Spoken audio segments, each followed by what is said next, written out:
नौशहरा विरका से bureau chief Nadeem Zafar की report के मुताबिक रेस्क्यू 1122 नौशहरा विरका ने गवर्नमेंट बॉयज़ सेकेंडरी स्कूल नौकर से तकरीबन 6 फुट लंबा सांप पकड़ लिया।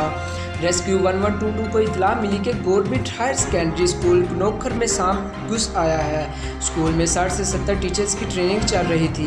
इंचार्ज रेस्क्यू 1122 इरफान मूसा की क़यादत में रमज़ान रज़ा, आदिल खान और अदील ने फोर्स रिस्पांस करते हुए उस्ताज़ा और स्टूडेंट्स को बड़े नुकसान से बचा लिया।